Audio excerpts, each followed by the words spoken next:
nuestro tercer encuentro. Recordemos que el próximo encuentro es el 29 de mayo.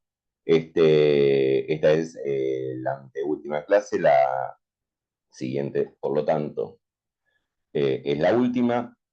Lo que estuvimos viendo en las dos clases anteriores, nos centramos en la primera en la noción de ortodoxia, refiriéndonos al marxismo, en la segunda en la forma en que Lukács comprende la dialéctica, y hoy vamos a adentrarnos en la noción de totalidad. Las tres, eh, las tres cuestiones se encuentran articuladas, como estuvimos viendo. La definición de una ortodoxia marxista como dialéctica revolucionaria va a comprender Lukács a la dialéctica como un modo de pensar la totalidad.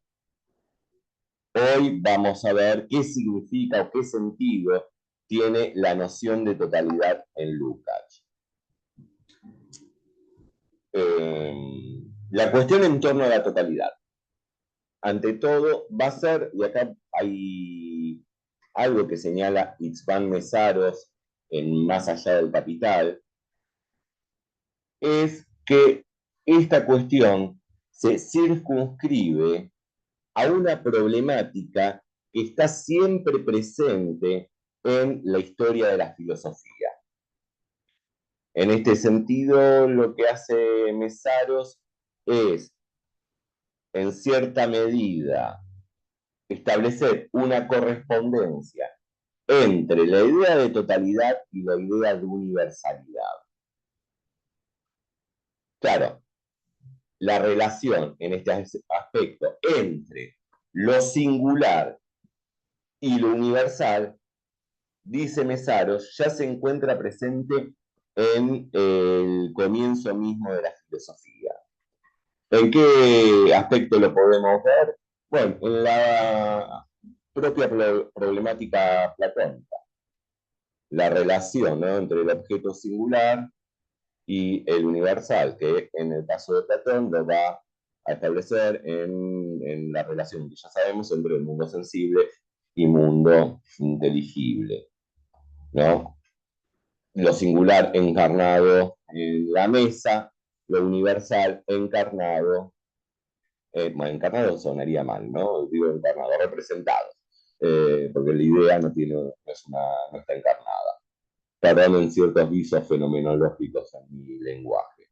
Bien, ¿no? Lo universal estaría representado en la idea, y en la idea de mesa representado, y la mesa concreta, particular, sería el singular.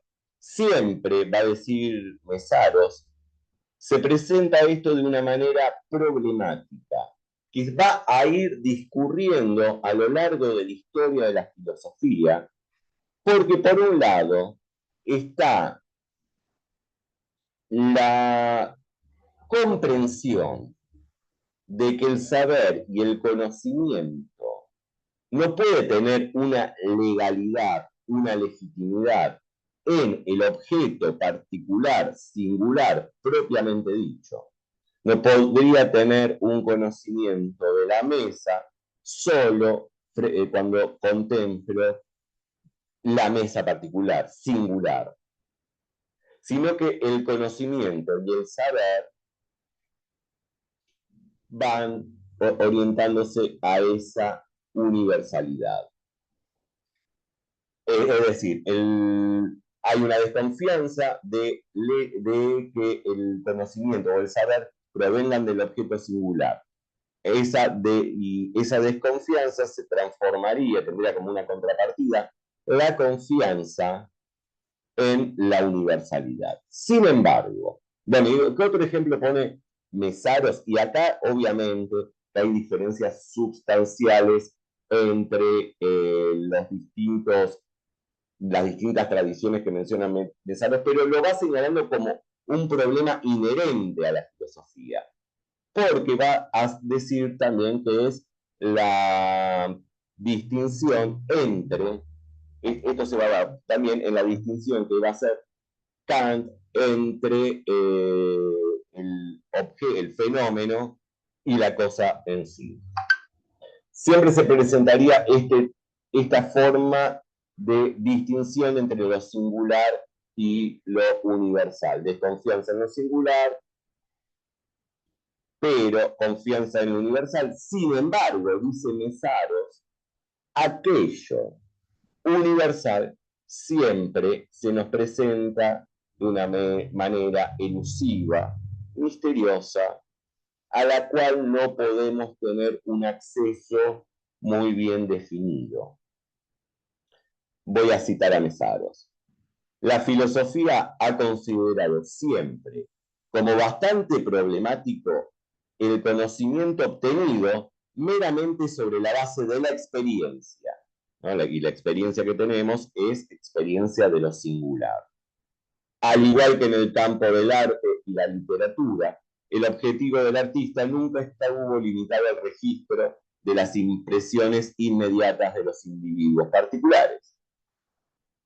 Entonces hay una apelación a lo universal. Sin embargo, dice Mesaros, el verdadero objeto del conocimiento, aquel que está oculto bajo la apariencia engañosa, tenía que seguir siendo elusivo, desde las formas de Platón hasta la cosa en sí kantiana. Mesaros entonces señala una paradoja. Por un lado, se cuestiona, ¿no?, la posibilidad de que el conocimiento provenga de lo singular, pero por otro, lo universal siempre se presenta como algo elusivo, de acceso difuso o incluso imposible. Como por ejemplo, el número kantiano, la cosa en sí kantiana. Tenemos acceso al conocimiento, tenemos acceso a nuestro objeto de conocimiento es el fenómeno, pero ese fenómeno en una forma u otra está fundado en la cosa en sí, a la cual no podemos acceder. Bien, esto que está diciendo Mesaros no está desligado de la problemática de Lukács, porque se trata en el capítulo de Más allá del capital, donde Mesaros problematiza la cuestión de la totalidad en Lukács. Recordemos que Mesaros es discípulo del autor que estamos trabajando, del filósofo que estamos trabajando.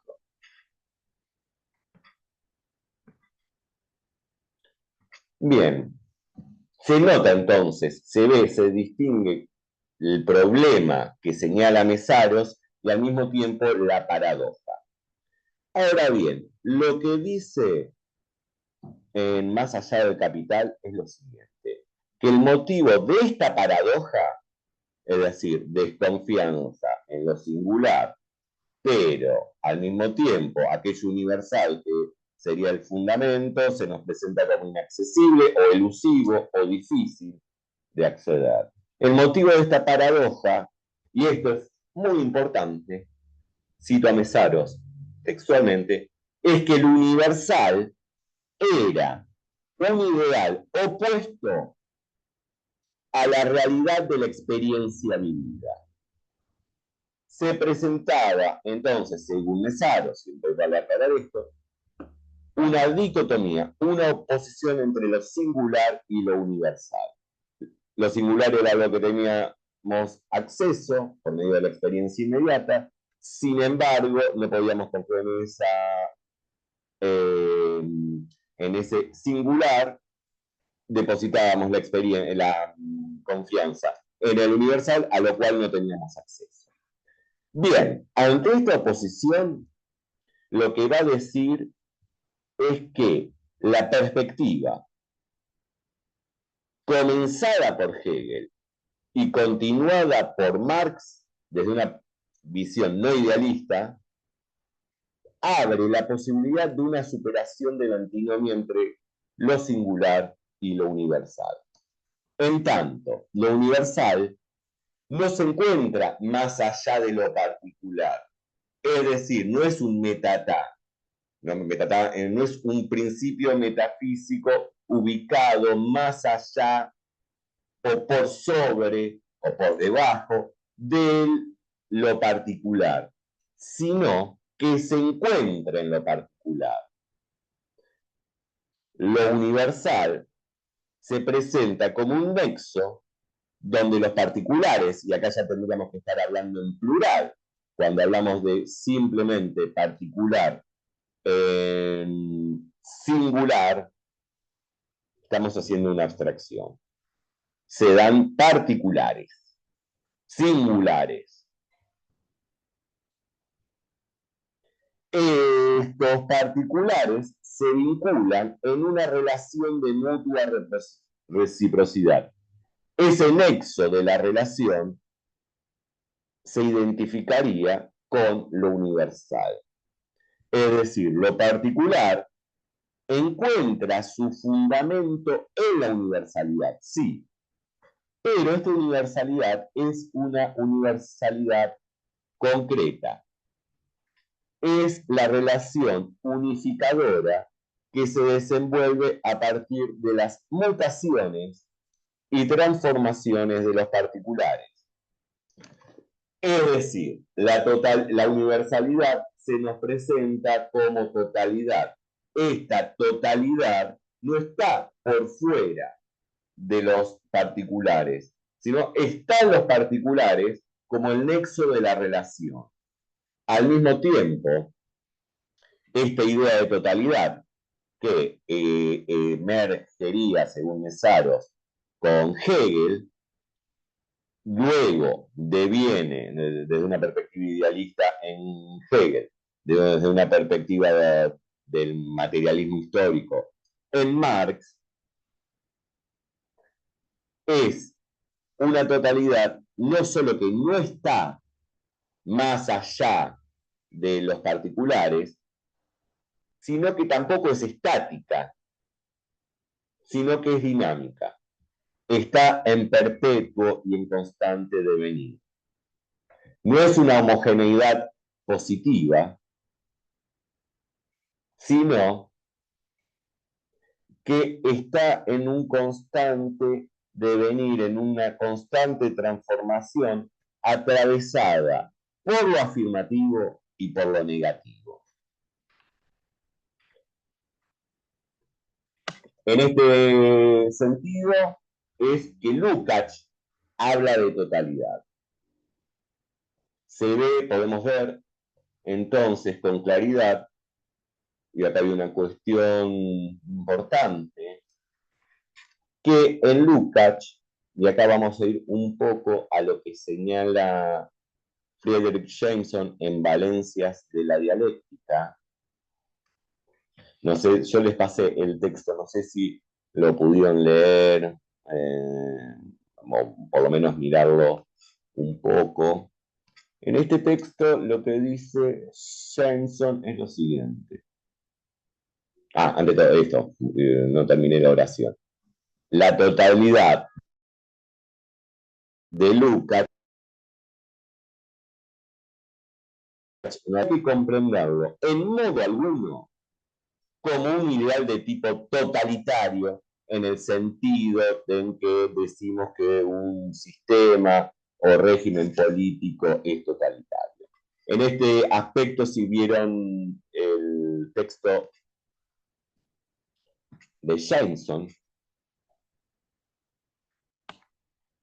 Valencias de la dialéctica, donde la parte que les pasé, donde expone, donde trabaja, no solo expone, trabaja y establece una posición con respecto al pensamiento de Lukács en torno a la dialéctica. Recordemos, ¿no? El texto del Jameson trabaja sobre la dialéctica.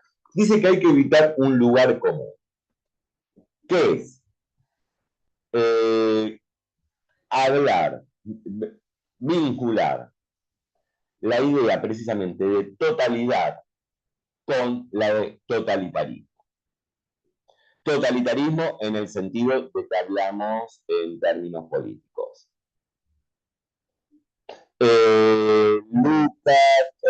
Jameson dice que esta idea, esta asociación no legítima, no justificada de el concepto filosófico de totalidad con el de totalitarismo hace que se emparente y se ponga en un mismo plano a Lukács, Hegel y Stalin.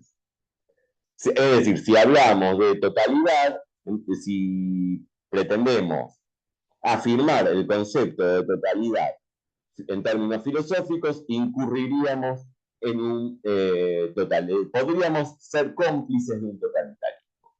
Es una idea, ¿no?, bastante frecuente, incluso cuando algunos autores designan que Hegel, por la centralidad del concepto de totalidad, sería, bueno, ¿no?, que además de la cuestión del espíritu absoluto o el saber absoluto, la idea de absoluto en Hegel culminaría o sería responsable o cómplice de los absolutismos. Perdonen la expresión, pero yo creo que es una vacuidad esto, ¿no? No es, yo no creo que haya una relación entre lo absoluto hegeliano como concepto filosófico, si bien no vamos a entrar en la discusión, no voy a entrar en el pensamiento de Hegel, entre lo absoluto hegeliano como concepto filosófico y lo que denominamos un absolutismo, como tampoco esta idea de totalidad fundamental en la filosofía,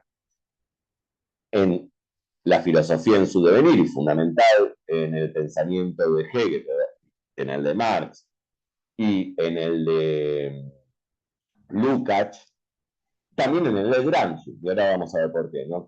¿Qué significa esta idea de gramsciana de bloque histórico, ¿no?, que nos remite a la idea de totalidad también. Bien, no es legítima esta asociación entre el concepto filosófico de totalidad con el totalitarismo.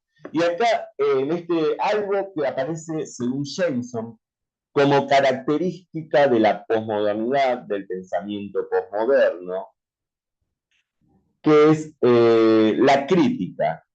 Y acá lo dice un poco en tono irónico, la declaración de guerra que lleva a cabo François Lyotard contra la totalidad, ¿no? Que él cita específicamente a Lyotard diciendo: declarémosle la guerra a la totalidad. Claro, porque el concepto de totalidad llevaría al totalitarismo. Jameson se encarga de demostrar que esto no se da de esta manera, que esta asociación no es legítima. Vamos a ver también hoy la forma en que la idea misma de totalidad, tal como la plantea Lukács, no es en modo alguno relacionable con el del totalitarismo. Ya hoy mismo, en esta comprensión que tiene Lukács de la totalidad, una totalidad que no es un principio metafísico, que no se presenta aislada, o no se presenta de una manera, no sé si decir ahí, sí, no está aislada, pero tampoco es autónoma de las partes, sino que es el lazo, el nexo entre partes que están en continuo cambio, transformación y movimiento, no tiene ningún tipo de relación con el totalitarismo. Quizás se podría asociar la idea de totalitarismo a una idea, a una noción de totalidad donde sí esta idea se presente como escindida de los particulares. Bien, ahora lo que hace Jameson cuando está hablando del concepto de totalidad en Lukács es señalar el modo en que la posmodernidad se enfrenta, le declara una guerra al concepto. Sin embargo, lo que podemos ver es que en algún punto la guerra contra la totalidad es muy anterior a la posmodernidad. En un texto, acá están Jacqueline y Mónica, con el que estuvimos leyendo un texto de Sartre que es la presentación de los tiempos modernos. Él define, Sartre, ¿no? También al hombre como una totalidad. Y no sé si quieren hacer alguna mención de lo que estudié, porque son temas que estamos trabajando en el grupo. No sé si Mónica o Jacqueline quieren hacer alguna mención. Pero Hola, bueno, a ver, hola, sí, hola a todos y todos. Pues no sé, o sea, justo estaba revisando el texto de Jameson el capítulo que nos había sugerido y me llamaba mucho la atención cómo sobresale mucho, o sea, creo que es importante señalar que, déjenme enciendo la cámara, ya. Creo que es importante señalar que el texto de Sartre, que es la presentación de los tiempos modernos, lo que está planteando ahí es el papel de la literatura. O sea, cuál va a ser el compromiso a través de la literatura y sobre todo, pues es el texto que publica la presentación, pues, de los tiempos modernos y la fundación como tal de la revista es de 1945, o sea, justo al final, bueno, un año después, pero realmente en el final de la ocupación alemana y es la preocupación por cuál va a ser el compromiso político que van a tener todos aquellos que también en algún momento pudieron haber sido colaboradores del régimen. Entonces, me llamaba mucho la atención ahora que estaba leyendo el capítulo de Jameson, cómo él va planteando ahí de forma muy concreta otra vez esta relación con el papel de la literatura, o sea, qué función va teniendo y que a veces siento que desde la filosofía se nos puede ir escapando, ¿no? Pero sí hacer estas distinciones muy finas entre el naturalismo, lo moderno o modernismo, como le está caracterizando aquí Jameson también. eh, o sea, cómo esas formas de literatura permiten, o sea, permiten apuntar o explicitar ese carácter de la realidad y del ser humano como totalidad. Y creo que sí, en efecto, Jameson es muy claro aquí cuando está marcando esta distinción entre totalitarismo, ¿no? Incluso defendiendo a Lukács a partir de la lectura que pueden llegar a tener algunos de sus seguidores también en relación con si en algún momento cuando Lukács empieza a decantarse más por una crítica estética, no está incurriendo también en una suerte de defensa del stalinismo. Y Jameson diciendo no, o sea, ese tipo de totalitarismo no es al que se está refiriendo Lukács, al contrario, las tesis que vienen en Historia y Conciencia de Clase ya van de alguna forma anticipando el terreno de lo que vendrá después, ¿no? Ya de manera más explícitamente en la estética. Pero creo que es muy interesante, o sea, ahorita por lo que mencionabas y que recuperabas a Sartre con la presentación de los tiempos modernos, creo que es muy interesante ver cómo se juega esto ya también en algo un poco más concreto como puede ser la literatura y lo que el escritor, en digo, en términos sartreanos, pues sí, él utiliza ahí la palabra escritor, pero también el intelectual va representando en su obra, que normalmente puede ser concebida desde este carácter como que por ser como si por ser estética, más vinculado a la estética, no pudiese tener de hecho compromisos formales con la realidad política además, que es lo que están tratando de denunciar, ¿no? Entonces, no sé, o sea, ahorita así como muy a bote pronto es lo que se me ocurría, Maxi, a propósito del texto de Sartre y del tema de la totalidad, o sea, cómo la literatura juega un papel fundamental para comprender esto. sí, y en donde también este texto de 1945, donde Sartre define su posición de comprender al hombre como una totalidad, en donde, bueno, también va a hablar de una oposición entre dos tipos de pensamiento, el pensamiento analítico y el pensamiento sintético.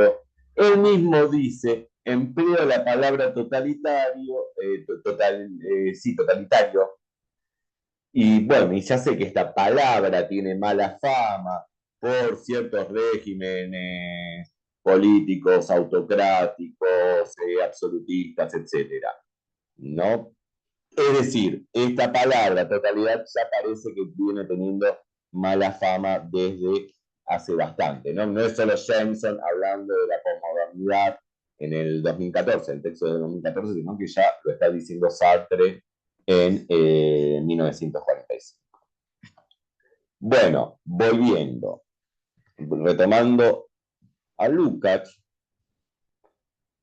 hay un texto muy breve, se los tengo que pasar, es un poco difícil de conseguir, es un artículo de, si no me equivoco, 8 páginas, del año 1930-1931, que se llama Vieja y Nueva Cultura.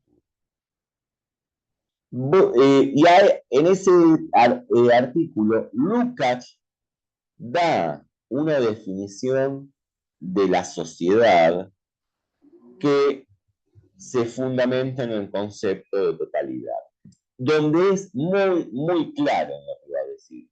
¿No? Todo esto que estamos hablando en torno a la totalidad y su relación con la particularidad, dijimos en Hegel, puede haber hay una visión idealista en torno a esto que Marx retoma y lo lleva al ámbito del materialismo histórico, de la historia concreta, de la experiencia concreta de los hombres. En esta cuestión que también estuvimos viendo en el encuentro anterior, un poco cuando hicimos unas referencias a la dialéctica hegeliana para comprender la dialéctica marxista y por lo tanto comprender la dialéctica de Lukács.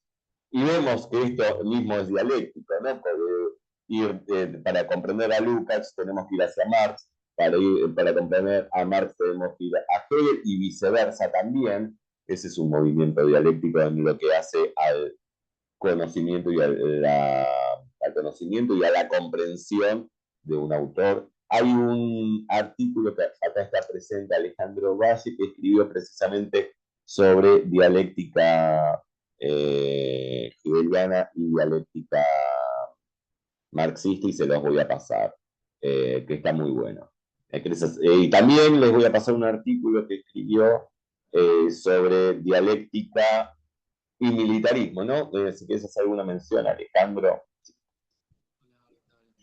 Sí, sí, son dos artículos. Hablábamos de la relación entre Hegel y Marx y, no sé, desde mi punto de vista hay dos puntos nodales en donde se suele abordar esa relación. Uno es un eje que tiene quizás una arista más política, que es cuando se discute si el marxismo es una filosofía de la historia. De hecho, se lo ataca, ¿no? Se utiliza este argumento para atacar al marxismo. Entonces, esta discusión acerca de si corresponde pensar el pensamiento de Marx como una filosofía de la historia o no. Y cuando se suele decir que sí, se suele decir, bueno, eso es porque lo hereda del hegelianismo, y el mecanismo para decir que el marxismo no es una filosofía de historia es separarlo de Hegel, ¿no? Ese es uno de los tópicos. El otro es en relación al carácter materialista o idealista de la violencia, perdón, de la dialéctica. Y bueno, en esa discusión también tiene que ver con una continuidad o ruptura con Hegel, y lo que se suele hacer cuando se discute el tema del carácter de la dialéctica, en general la discusión es mucho más filosófica, teórica, o si se quiere, mucho más epistemológica, acerca del método, acerca de la esencia, si la dialéctica puede aplicarse a distintos objetos y demás. Lo que intenta el artículo es entender estos dos tópicos a partir de un eje común, que es el eje de la problemática a la que responden esas discusiones teórico-políticas, digamos, ¿no? Y el otro es un artículo también sobre la dialéctica, está basado en un artículo de Julio de San, que era, si no me equivoco, era profesor de la UNSAM, ¿no?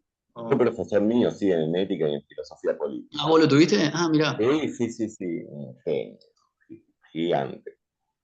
Bueno, es un artículo que Julio de San escribió en los 70, en discusión con las estrategias políticas guerrilleras, digamos. No nombra específicamente a ERP y a Montoneros, pero está discutiendo con ellos.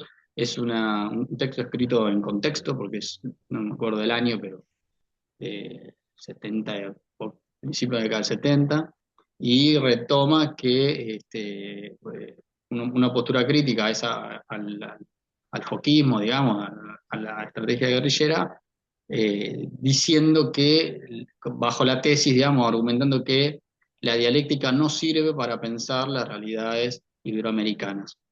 ¿Por qué? Porque es un instrumento metodológico europeo. Entonces él parte de la idea de centro-periferia y dice la dialéctica es un instrumento filosófico, metodológico del centro. Y en todo caso sirve para pensar el centro, no sirve para pensar la periferia. Y dice cuando se aplica ese método sin traducciones también en términos gramscianos, es decir, cuando se quita de ese contexto original y se pone de manera abstracta, por decirlo de una manera, o de una forma mecánica en otro contexto, suceden problemas políticos muy grandes. Uno de ellos es eh, lo que están haciendo los grupos armados. Y no tiene una posición pacifista, no lo critica desde el pacifismo, sino desde esta cosa conceptual. Entonces yo lo que hago básicamente es reconstruir el argumento eh, y ver cuáles son los vínculos, si se quiere, de la interpretación de la dialéctica con la praxis política, que ahí en el texto aparecen de manera un poco, no explícita, sino que, bueno, mi trabajo fue ese, ¿no? Como tratar de ver cómo se da ese vínculo entre lo teórico y lo práctico, según la visión de Desan. Así que bueno, si les Y interesa. hoy se los paso en el grupo los dos artículos. También les voy a pasar, si les interesa, por ahí ya lo vieron, lo que es ciertas cuestiones cairológicas. Hoy día del seminario, en página 2, salió publicado un texto de Emir Sader,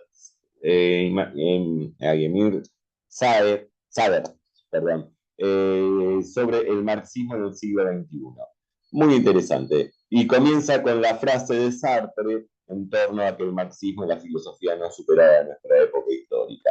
Digo, es una nota, ¿no? Pues se las paso porque me pareció que estaba buena. Bien, continuando con Lukács.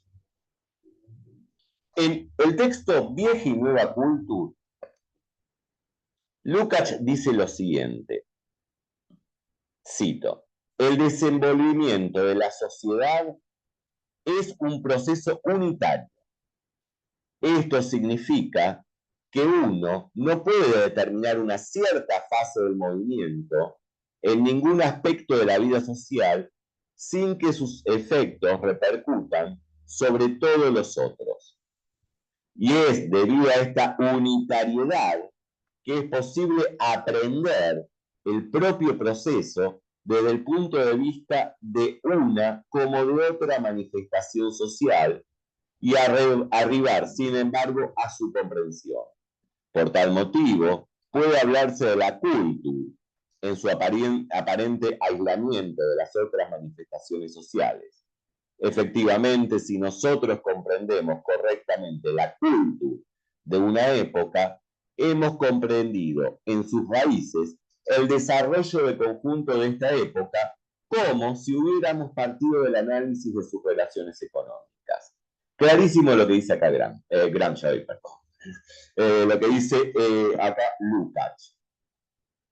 Las distintas esferas que hacen a un momento histórico, que hacen a una sociedad, está interrelacionada con todas las otras. Si nos adentramos en una problemática que es el de la cultura, bueno, acá justamente el texto, ¿no? Culture no está traducido en el texto en castellano, porque, bueno, esto Laura lo va a saber mucho más que yo, ¿no? Porque la cuestión en torno a la cultura es un problema propio, ¿no? De Alemania en el siglo XIX, que es la diferencia entre civilización y cultura, y por eso se pone culture con K, para hablar de la especificidad de este problema dentro de la sociedad. Está bien lo que estoy diciendo, ¿no? Esto lo trabaja Elías. dentro de la Alemania del siglo XIX. Ahora bien, el problema, fíjense, este texto de Lukács es muy bueno porque ahí lo que está diciendo es lo siguiente. Por un lado, está discutiendo con el pensamiento, tomo palabras de Sartre, analítico, propio del liberalismo, del pensamiento, de la fragmentación característica del pensamiento burgués capitalista. Por otro lado, está discutiendo con el marxismo de línea dogmática economicista, porque él dice lo siguiente: sumergirnos en el ámbito de la cultura de manera correcta nos va a adentrar, nos va a hacer adentrarnos y comprender los rasgos característicos de un momento histórico, tanto como si estudiamos las relaciones económicas de ese momento histórico.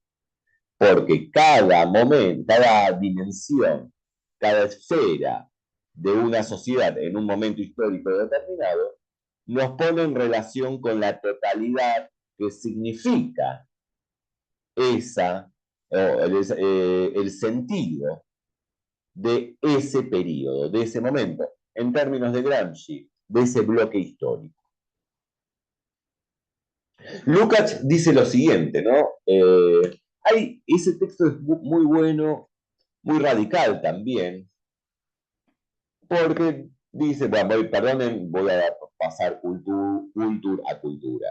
No, ¿a qué hace referencia Lukács particularmente? Cuando habla de cultura, cuando habla de cultura, es el objeto cultural aparece definido como algo cuyo valor intrínseco no es ni valor de cambio ni valor de uso. Es el valor de la cultura. En este sentido, va a señalar muy radical, de una forma muy radical, de que en la época capitalista, en la época burguesa, no hay cultura. No hay cultura.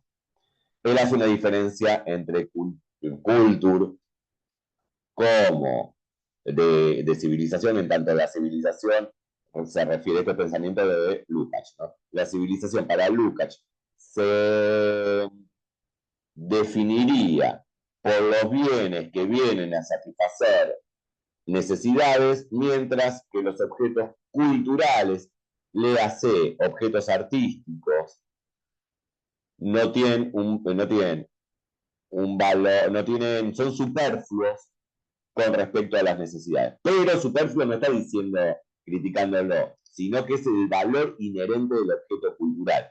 Y en ese sentido, como toda la producción, el sentido de toda la producción capitalista está orientada a la creación de valores de cambio, no existe más cultura. No existen más. Acá aparece, ¿no? En el caso de Lukács aparece relacionado cultura con arte. Que tengamos en cuenta, Lukács, uno de los, si bien no lo estamos trabajando en este seminario, pero una de las disciplinas a las que él más se aboca es a la estética. Su teoría de la novela, sobre todo en la literatura, y es algo sobre lo que va a trabajar siempre. La teoría de la novela, sus trabajos sobre el romanticismo alemán y su admiración hacia el romanticismo alemán, ¿no? Es decir, lo que dice Lukács es lo siguiente. Cuando indagamos en la cuestión de la cultura, nos encontramos con el hecho de que en la sociedad burguesa no hay cultura. ¿Por qué? Porque es la figura dominante en todas las dimensiones de la vida, no solo en las relaciones económicas, es la forma mercancía. Y lo propio del arte es que no tiene valor de uso ni tampoco valor de cambio. Entonces hay una desaparición de la cultura. Acá otra cosa que siempre me resulta interesante de este texto que es un aporte que yo sepa no fue desarrollado posteriormente, ni por Lukács ni por otros autores, por ahí quizás me equivoque, que es que a la teoría marxista le agrega un valor. ¿No? En Marx aparece valor de uso y valor de cambio. Y acá aparece el valor del objeto cultural, que no es ni valor de uso ni valor de cambio.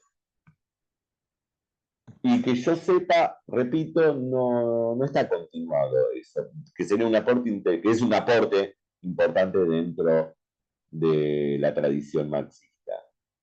Claro, lo que va a decir Lukács, en la sociedad del antiguo régimen, en tanto había las clases dominantes, eran clases que gran parte de su existencia la dedicaban al ocio, sí las obras artísticas no se llevaban a cabo no se llevaban a cabo como mercancías. Había una producción no destinada al mercado.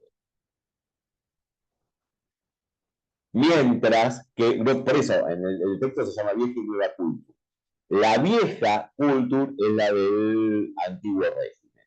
La nueva cultura no es la de la sociedad burguesa, porque la sociedad burguesa estaría imposibilitada para la cultura, porque la forma mercancía domina todos los aspectos de la existencia humana, sino que la nueva cultura sería la cultura del futuro, la cultura del porvenir. Cuando la humanidad se emancipe, bueno, puede sonar muy optimista de parte de Lukács, ¿no? Pero está escribiendo en 1930 este texto. Cuando la humanidad se emancipe del capitalismo. ¿Qué significa emanciparse del capitalismo en este sentido? No es emanciparse de la economía, pensemos en términos de totalidad, es, en parte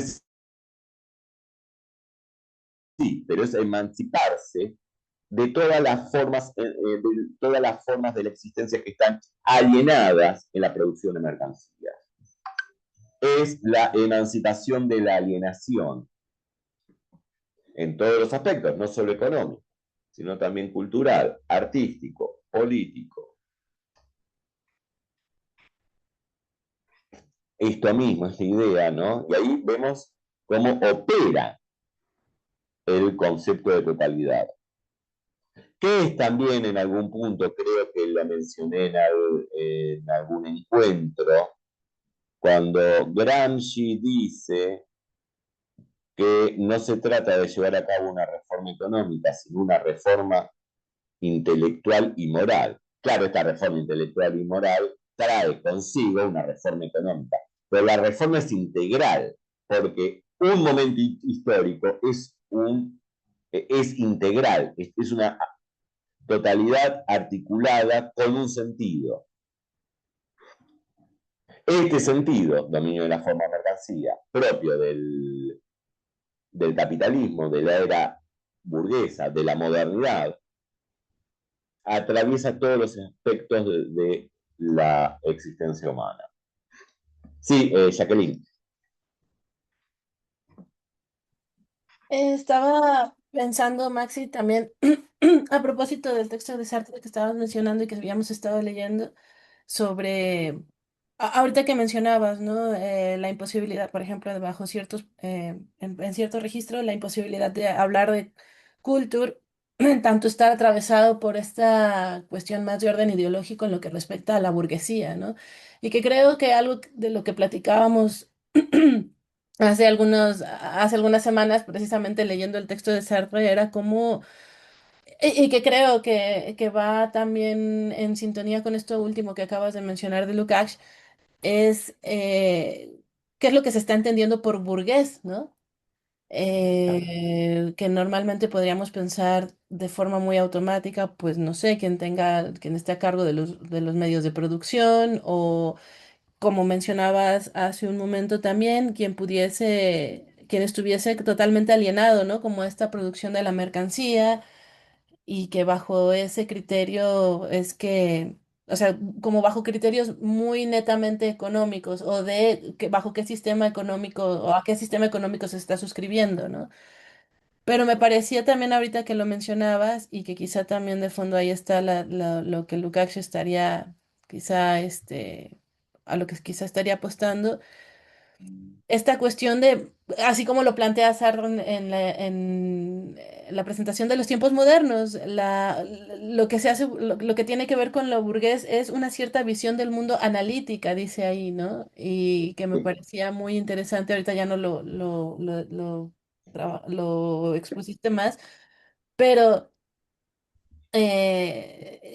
ay, aprovechando que está Laura acá, recordaba precisamente el seminario sobre la Bildung, ¿no? Cuando hablábamos sobre la cuestión de la metexis y de alguna forma lo que Sartre va planteando aquí es justo como hablar, o sea, él dice, ¿no? O sea, la clase burguesa se define intelectualmente por el empleo que hace del espíritu del análisis, o sea, de esta idea de ir fragmentando y comprender que los compuestos deben necesariamente reducirse a una ordenación de elementos más simples, ¿no? Y ya está. O sea, como una aparente suma de elementos simples. Y no sé si a lo mejor algo de esto, o sea, como que hay algo en el espíritu de los tiempos que también esté preocupando por ahí a Lukács, ¿no? O sea, precisamente al poder referirse al concepto o a la idea de totalidad, que ahorita estaba revisando el texto de Sartre y sí, explícitamente él utiliza la palabra totalitaria, ¿no? Lo cual le da, o sea, todavía totalidad como que salva un poco, pero hablar de una concepción totalitaria de la realidad humana, pues sí, ya le da toda esa carga semántica de un estado opresor, como lo menciona él, ¿no? Entonces, es muy interesante el texto de Sartre en ese sentido, en la medida en la que va de manera más concreta, casi que ejemplificando en qué consiste esa visión analítica de la realidad y que eso es lo que verdaderamente estaría él atribuyéndole como a un burgués, no ni siquiera el lugar que está ocupando dentro de un sistema económico, sino la forma en la que se está vinculando o está comprendiendo la realidad. Entonces, y bueno, toda la crítica que después va haciendo a los derechos humanos, ¿no? Bueno, los derechos del hombre de la Revolución Francesa. Pero bueno, era aprovechando que estabas mencionando la cuestión de qué significaría, por ejemplo, tener una concepción burguesa de la realidad, o qué significaría, o qué se estarían, estos autores que estarían comprendiendo por burgués. Creo que sí es muy fina esta y que es algo que puede pasarse continuamente por alto, ¿no? Creo que en ese sentido Sartre y Lukács van en sintonía en relación con cómo se está comprendiendo la realidad, sí, a partir de el sistema económico, pero sobre todo la visión del mundo, ¿no? Y cómo la articula a partir de eso. Sí, totalmente. Y esto es muy importante porque la definición que da Sartre, y lo de seminario sobre Lukács, pero esto hace a lo que trabaja Lukács, dice lo siguiente: lo propio del burgués no es del pensamiento burgués, no es el pensamiento calculador, es el pensamiento analítico. Esta preponderancia, esta primacía de la separación, de la clasificación, de una ausencia de la dialéctica, y esto lo dice el mismo Lukács, esta ausencia de la noción de totalidad. Entonces, esto lo que nos permitiría ver, quizás, es que la fragmentación del saber, la fragmentación del orden, de los distintos órdenes de la existencia, de la experiencia, no son características de la posmodernidad, sino que ya vendrían en el pensamiento hegemónico de la modernidad. Porque es algo que, por ejemplo, Lukács está denunciando en el año 1921. Como, como rasgo, claro, preponderante del pensamiento burgués, leamos burgués como pensamiento moderno hegemónico, traducido en términos políticos, liberalismo, quizás, no punto de partida metodológico, el individuo aislado. Entonces, esta idea de ausencia del pensamiento en torno a la totalidad, que también se encuentra en un punto fundado en el positivismo, sería no solo uno de los rasgos determinantes de la dominación capitalista, moderna, burguesa, sino también un modo de dominación. Las dos cosas. Es expresión, pero al mismo tiempo un elemento que hace praxis, que se vuelve praxis desde el ámbito de la dominación, ¿no? Continúo. Bien. En Maxi, este aspecto, ¿puedo preguntarte algo? Porque no sí, sé claro, sí, si, sí. para ver si entendí bien. Esa ausencia del aspecto de la totalidad en el pensamiento burgués sería es decir, tendría como manifestación la desvinculación de la, no sé si el interés o de la participación en la comunidad. Es decir, es ese Claro, retraimiento, ese retroceder del ser en sociedad o ser en comunidad que se claro, basa en está, que está claro, basado en esa totalmente. ausencia del pensamiento, esa ausencia en el pensamiento burgués del concepto de totalidad. Es decir, faltaría decaería o se desmoronaría la dialéctica del todo y las partes, por decirlo así. Claro, porque quedarían, y esto es muy Es interesante, porque vinculado. quedarían las partes nada más. Y Exacto, acá claro. las partes. Entonces, y ahí lleva esto a una cuestión, porque también, ¿cómo puede comprenderse el pensamiento burgués, el entendimiento moderno, ¿no? ¿Cómo comprende la idea de sociedad? Bueno, el punto de partida es el individuo. Hay individuos. Y los individuos se asocian de manera libre. La misma idea del contrato social Ujú. parte del individualismo metodológico, ¿no? No, y en todo caso, lo que quedan son nada más las partes, no articuladas en una totalidad, que es tanto, a ver, dialécticamente no es primero el individuo y Mm. después la sociedad, ¿no? El individuo emerge de la sociedad, ya está en una sociedad. O, para mí, una palabra mucho más fuerte, que es la que empleaste vos, Laura, que de esta sí no aparece dentro de la tradición liberal, que es la de comunidad. Porque ya la comunidad es mucho más fuerte, porque hay un nosotros que no es sumatoria de yoes, sino que es previa y posterior al mismo tiempo. No es punto de inicio, pero también punto de llegada. Y lo que dice Lucas es lo siguiente, ¿no? Max Weber define al capitalismo a partir de la racionalización de los distintos ámbitos de la vida, ¿no? El capitalismo aparece definido por un tipo de racionalidad que es, en última instancia, la de costo-beneficio, ¿no? La del trabajo, cálculo, ahorro, acumulación. Ahora bien, ¿no? Y Lucas, perdón, Weber pone en relación, sabemos, el espíritu del capitalismo con la ética protestante. Acá tengamos en cuenta que Lucas estudió a Weber y en algún punto, y esto lo señala Merleau-Ponty, en Weber está presente esta idea de no pensar en un momento social o no, un momento histórico, no pensarlo en términos unicausales, sino ir viendo, ¿no? Weber retoma el término de Goethe, afinidades selectivas. Si bien no habla de totalidad, pero podemos ver cómo la ética protestante guarda una afinidad electiva con el capitalismo, ¿no? Con toda la cuestión, no vamos a hablar porque nos vamos a extender, ¿no?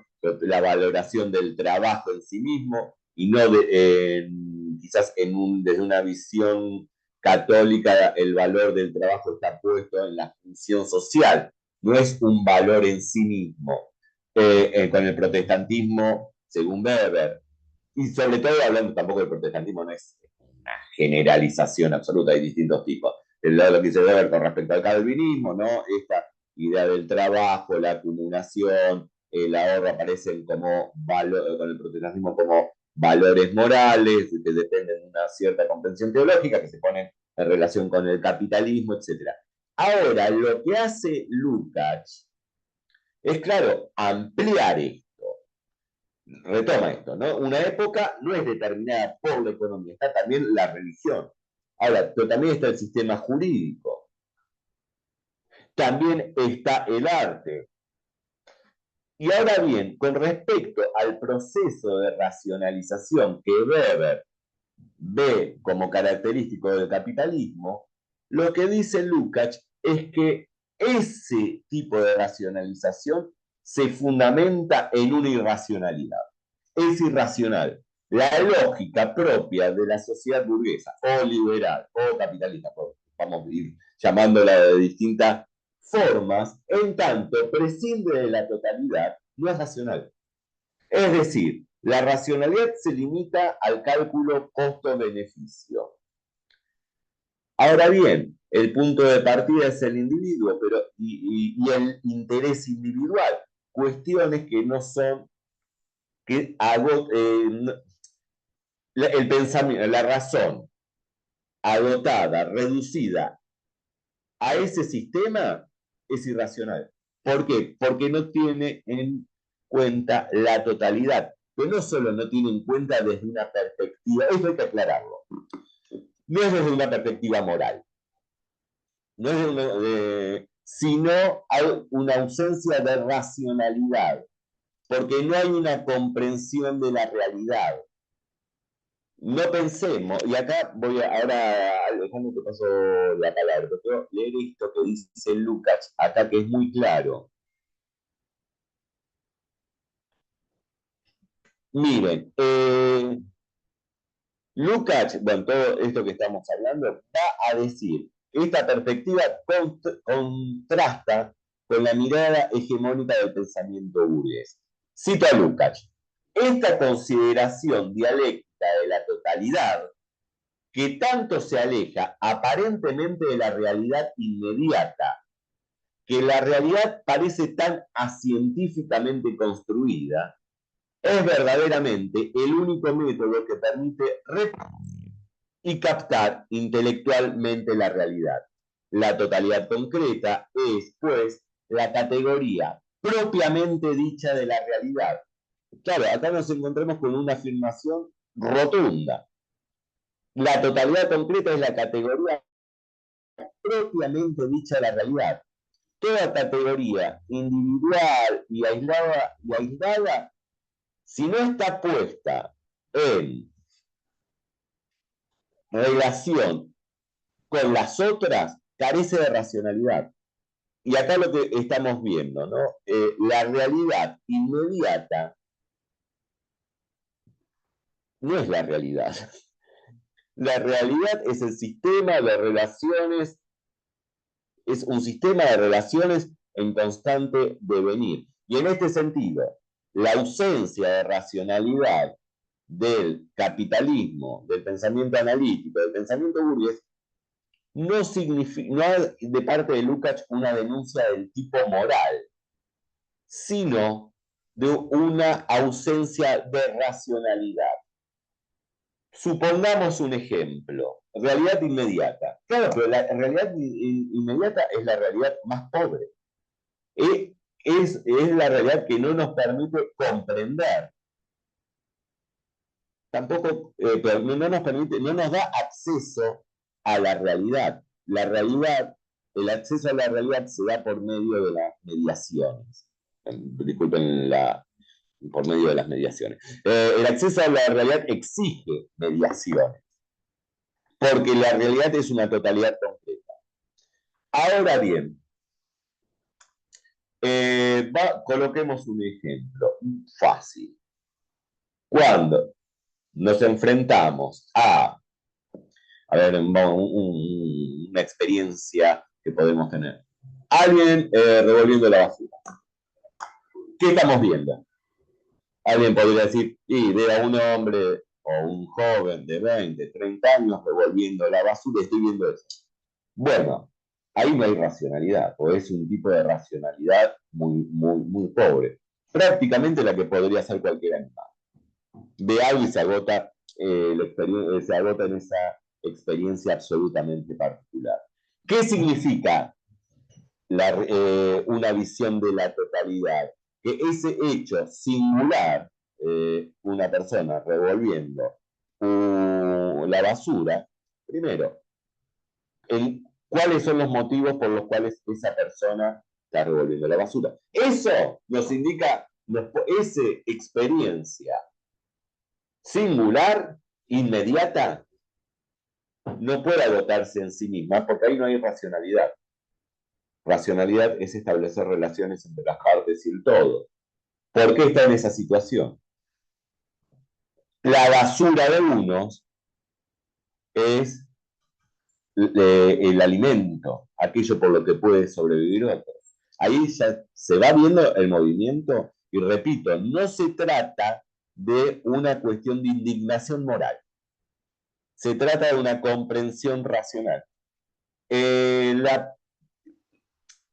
Por ejemplo, el saber hacer, puedo decir una posición hoy bajo el predominio del pensamiento analítico.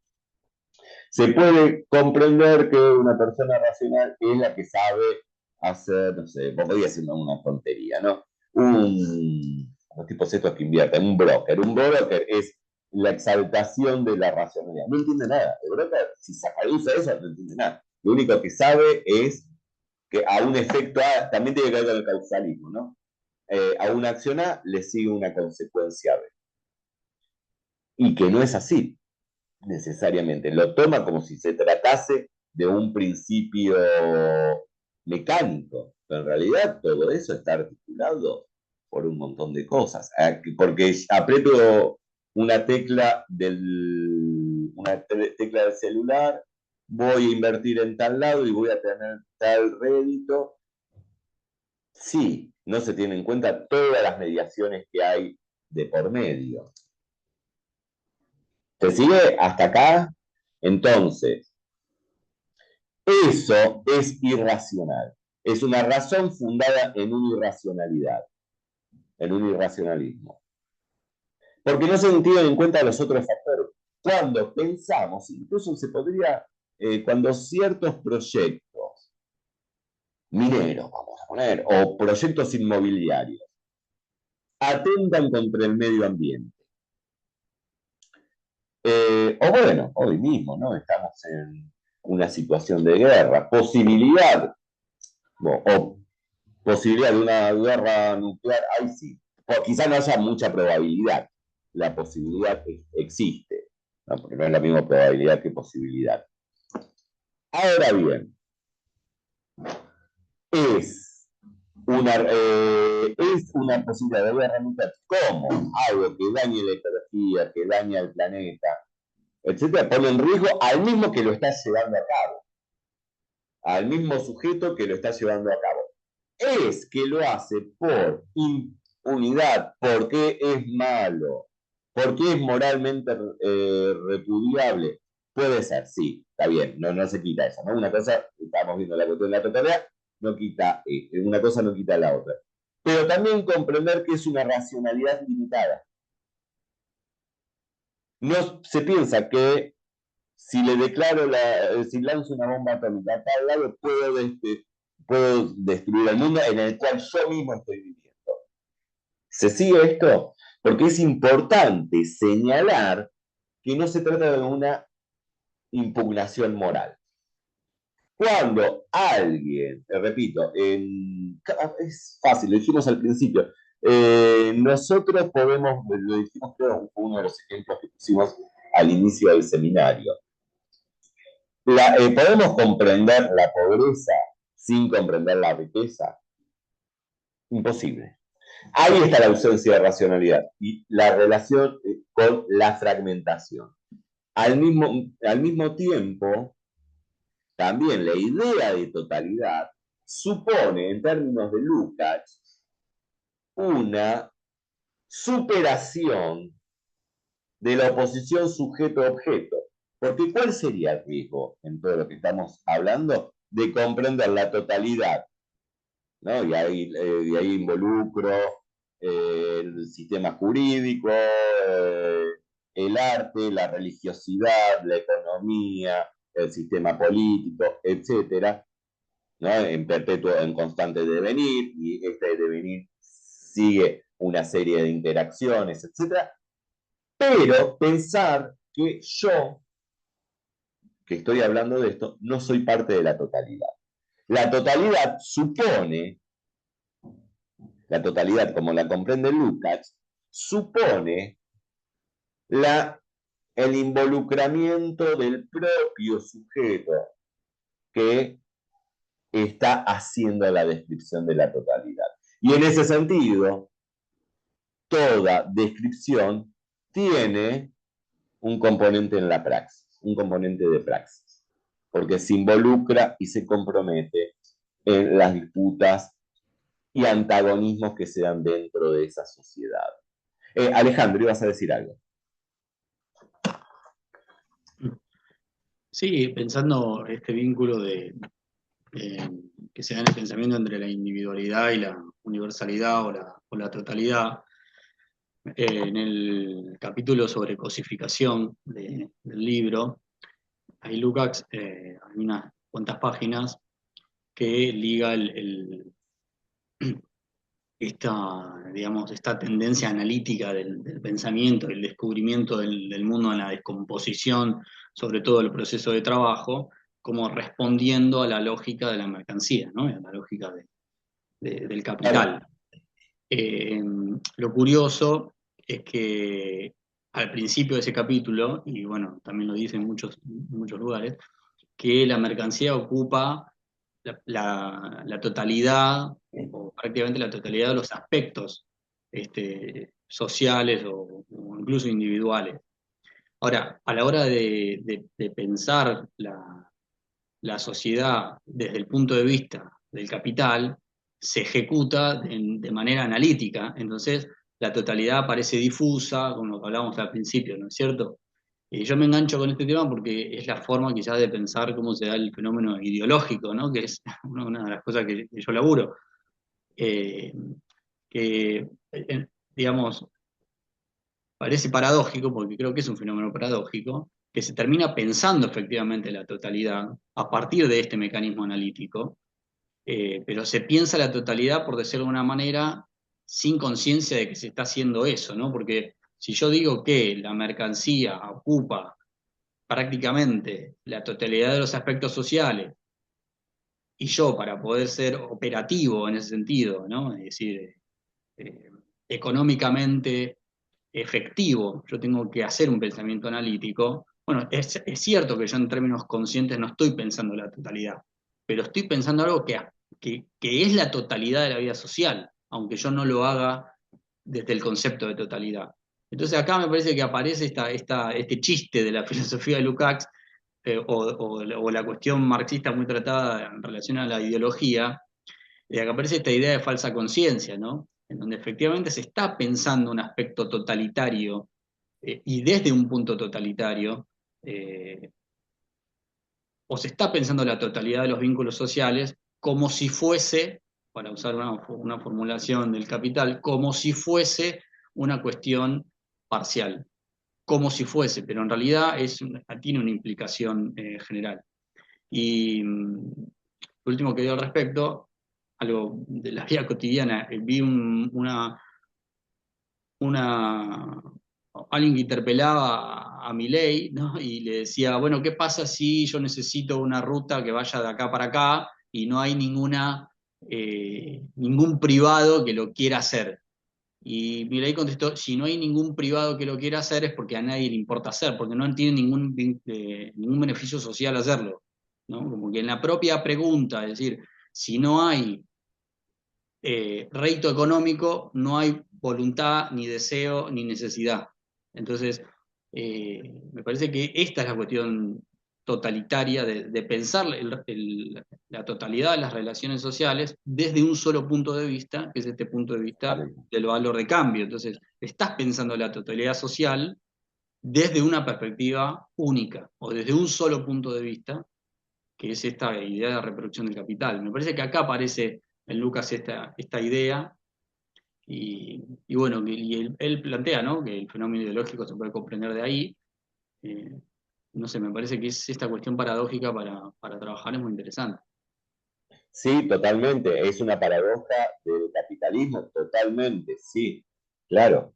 Se prescinde de la noción de totalidad en el sentido hegeliano, marxista, lucasiano, pero bueno, incluso lo que podemos ver es darle un poco la razón o pensar, no darle un poco la razón, pensar en torno a Jameson. El capitalismo no hace referencia en su metodología a la idea de totalidad, porque comienza la libre competencia, ¿no?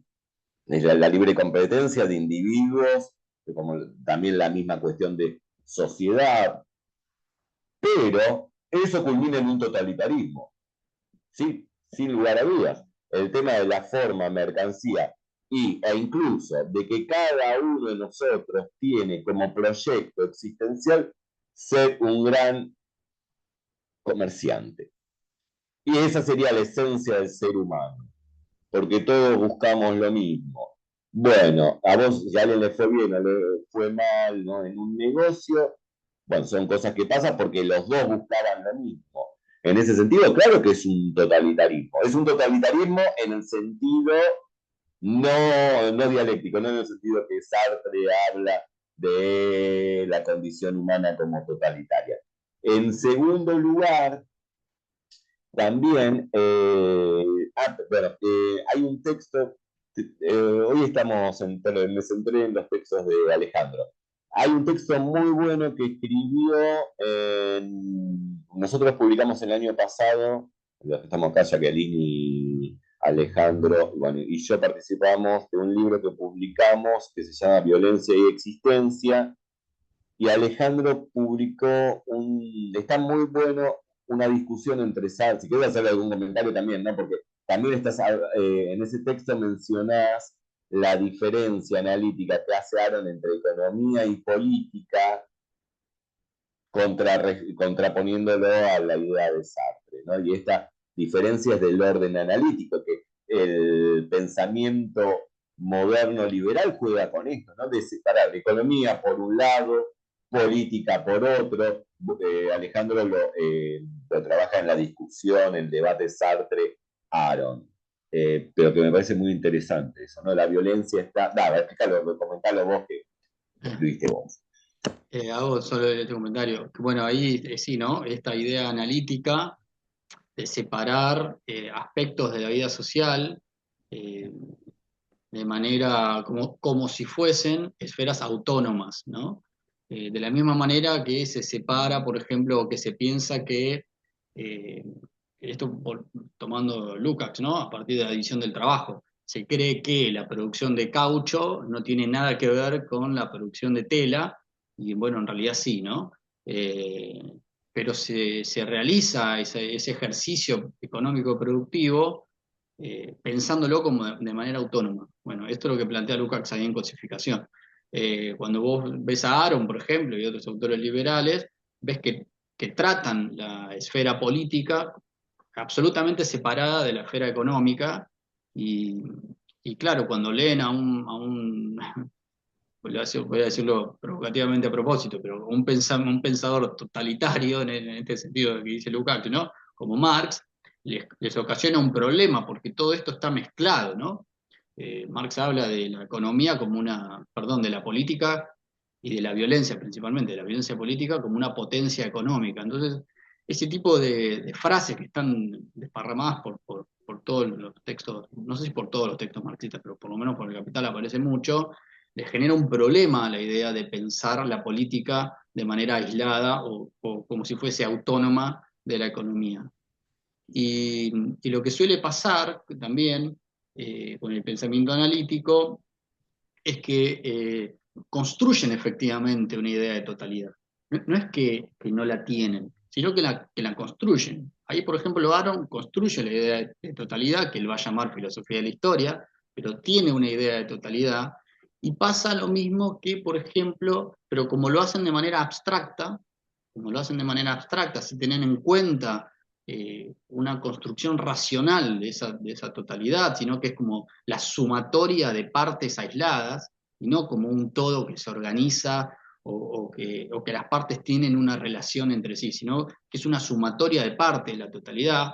Estoy siendo muy burdo, pero básicamente es una construcción de sumatoria y no de vinculación o de problemática acerca de la vinculación. Y yo creo que esto aparece mucho también en el lenguaje corriente cuando te dicen que la macro va bien, pero la micro va mal, como si se tratase de dos fenómenos diferentes. Es decir, en todo caso hay una distinción analítica que puede estar muy bien fundamentada en términos teóricos, pero no existe una macro separada de la micro y viceversa. Digamos. No estamos hablando de fenómenos efectivamente reales distintos, sino que estamos hablando de una perspectiva analítica distinta y que claro que da cosas distintas y demás, y no estoy yo tratando de decir que eso está mal hacerlo, pero parecería ser que estamos hablando de economías distintas, digamos, ¿no? O de objetos distintos. Entonces, como se construye de manera abstracta, la macro te da bien, pero la micro mal. Y bueno, pero aguante la macro. Y no es la más importante. Bueno, no estamos hablando de fenómenos distintos. Y esto aparece todo el tiempo, ¿no? Como diciendo, bueno, la economía va bien, pero resulta que es una sociedad muy violenta y no tienen un vínculo una cosa con la otra. O cuando hay generalmente cuando hay, bueno, la marcha universitaria del otro día, ¿no? Bueno, no fue violenta la marcha, pero la forma de desprestigiarla fue la misma. Es decir, es una marcha política. O sea, no hay problemas económicos, la plata nosotros ya la giramos, eh, no sé, quieren un curro, etcétera. Es una marcha política. O sea, no tiene que ver ni con el programa económico, ni con el giro de fondos. O sea, se está utilizando lo mismo, ¿no? Como si uno haría política en el vacío. No digo que no tenga contenido político en la marcha, por supuesto, desde ya, pero como si fuese una esfera autónoma, como que si uno Claro. activara políticamente por fuera de la realidad económica y como si la realidad económica no tuviese, este, no tuviese en cuenta incluso las cuestiones políticas, cuando aparte ellos mismos lo manifiestan cuando dicen que hay un riesgo cuca, ¿no? Es decir, bueno, pero ¿cómo es? Entonces no es tan Totalmente. autónomo, porque si no, ¿por qué habría un riesgo que viene de afuera? Pero bueno, ese pensamiento está todo el tiempo de manera analítica, separado y juntado, o sea, separado y juntado. En Aaron se ve claramente, y bueno, es un poco lo que reconstruimos en el libro. Sí. Bueno, este libro de hoy se los paso. Bueno, para ir cerrando, así ya abrimos Axi la está Carlos con la mano Sí, levantada. sí, sí, sí. Ah, Por eso quiero perdón, perdón, cerrar. perdón. Para cerrar, en el próximo encuentro vamos a ver el tema de la cosificación ligado a la alienación y al fetichismo. Tengan en cuenta de que no pasamos a un tema autónomo, sino que la forma en que Lukács comprende estas problemáticas van a estar absolutamente relacionadas con la totalidad de este momento histórico. Y acá una propuesta yo, decir que este momento histórico, en líneas generales, tiene mucho que forma parte del mismo momento en el cual escribe Lukács, aún habiendo pasado un siglo, ¿no? En el sentido de que hubo cambios y transformaciones, pero también continuidades. También, ya que en el próximo encuentro es el último, si ustedes quieren, lo que podemos hacer, no es obligatorio, nada, quizás las cuestiones que les pensaron a partir de lo que estuvimos viendo, hacer algún borrador, lo pueden enviar al grupo de WhatsApp y lo pueden comentar acá, porque lo importante me parece que es, un poco la idea, la propuesta de este seminario, es obviamente adentrarnos en algunos puntos del pensamiento de Lukács, pero también llevar a cabo una hermenéutica no solo del texto, sino de nuestra contemporaneidad, ¿no? Bueno, estamos en el Centro de Estudios de Hermenéutica, por más que estemos hablando de Lukács, la apuesta es esa, ¿no? De no solo hermenéutica de textos, sino hermenéutica de nuestra contemporaneidad a partir de estos textos.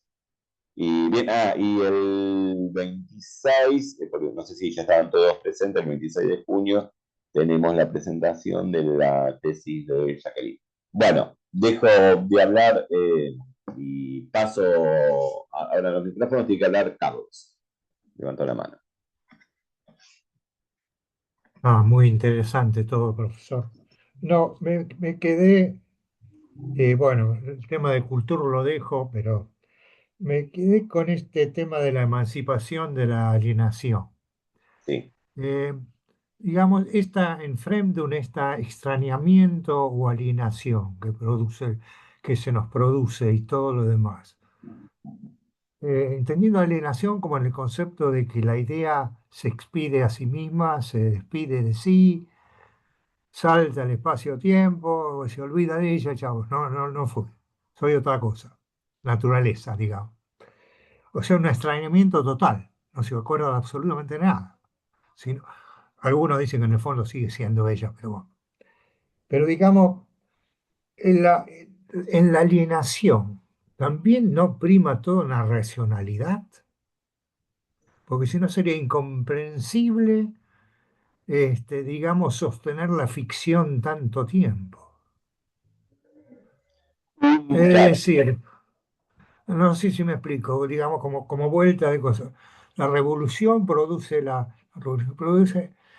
seguro los ideales a nosotros no se cumple ninguno de esos, empieza a producir un fenómeno de alienación, de saquemos todas las variables, de quién es el capital, qué sé yo, pero mentalmente, digamos, se va produciendo ese fenómeno, se van olvidando esas cosas, se triunfó en eso, se establecen los nuevos órdenes bueno, y la alienación plena, digamos, o la del obrero, la de uno, qué sé yo. Desaparecen los límites de las clases, ¿no? Pero digamos, aún en la alienación está imperando una racionalidad, eso es aterrador. Claro, claro, porque es el predominio de un cierto tipo de racionalidad. Esta Es decir, racionalidad lo tomaba como analítica. la predestinación calvinista. Bueno, claro, predestinación calvinista, dijiste. Nosotros, ahí está el tema del destino, ¿no? Nosotros, vos estuviste presente el año pasado, el año pasado no, o el anterior, no me acuerdo. Eh, 2020, no, el 2024 creo que fue, ¿no?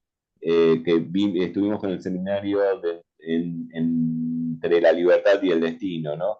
El desarrollo. Claro que hay un destino. Hay un destino porque este orden de alienación, este orden de dominio del objeto, que en algún punto la alienación es eso, es el dominio del objeto sobre el sujeto.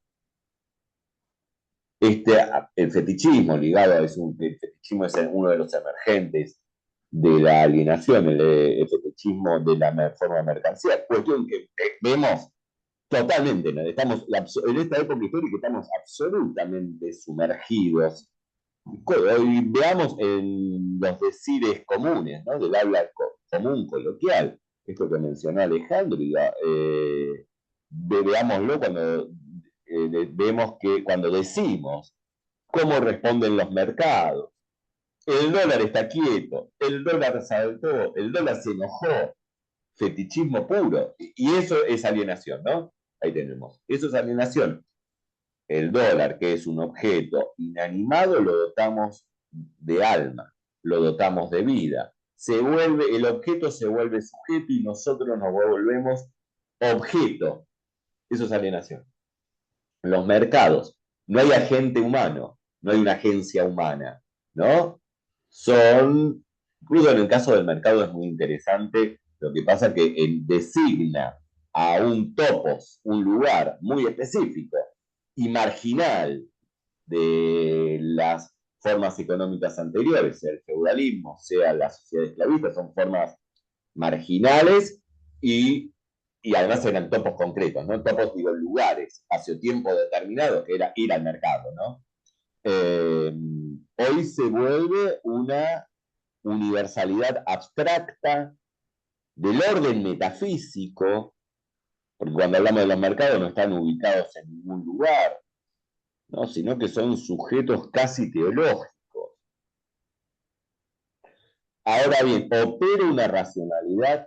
Sí, obvio. Es esta racionalidad que Adorno y Horkheimer hablarían de racionalidad instrumental, ¿no? Sartre habla de racionalidad analítica. No habría que, yo no las contrapondría, no hace falta, ¿no? Creo que sería motivo de otro trabajo, pero yo creo en la complementariedad, ¿no? De la razón, el tipo de razón analítica y el tipo de razón instrumental se podrían encontrar articuladas y ligadas.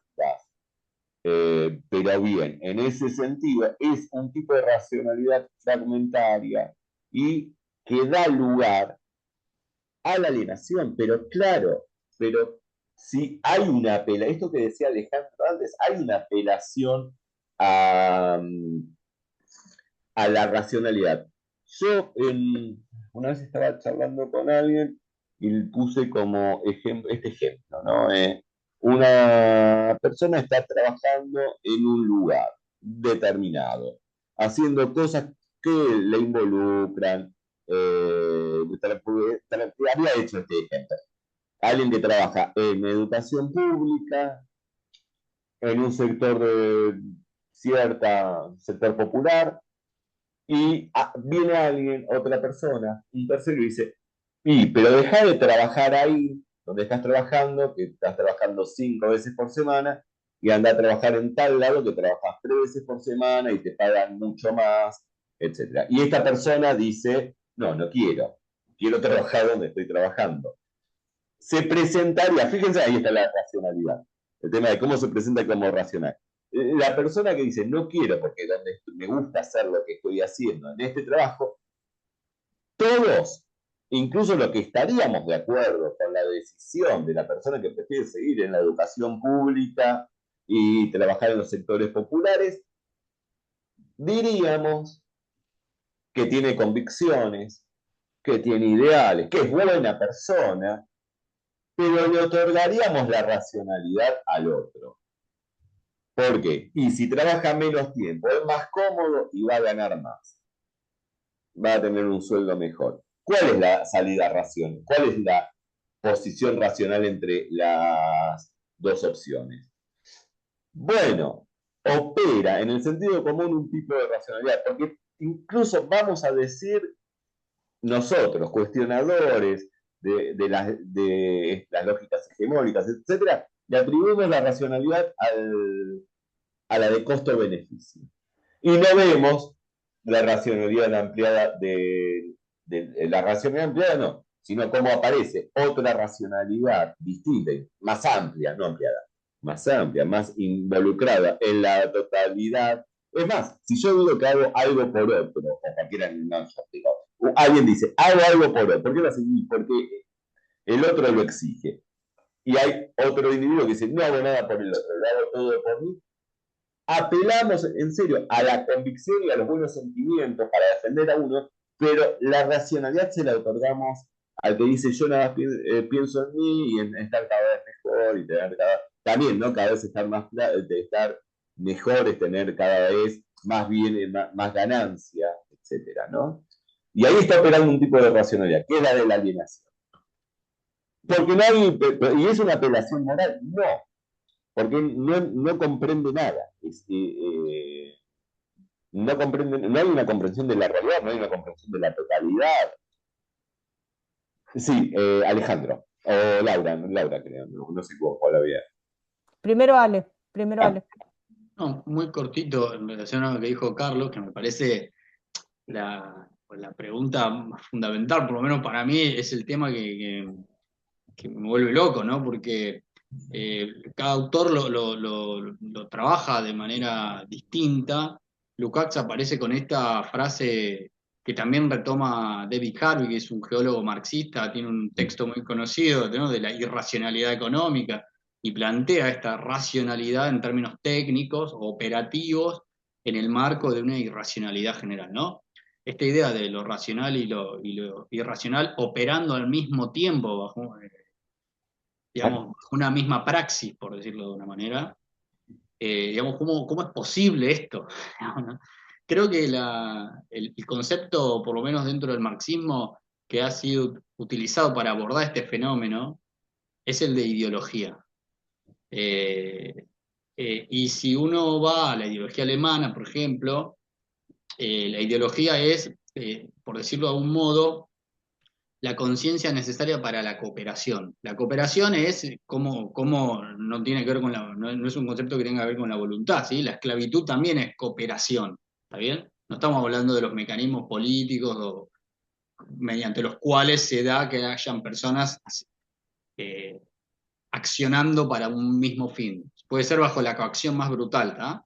Eso es importante, porque cooperación tiene para nosotros en el lenguaje común ese rasgo de acceder voluntariamente, ¿no?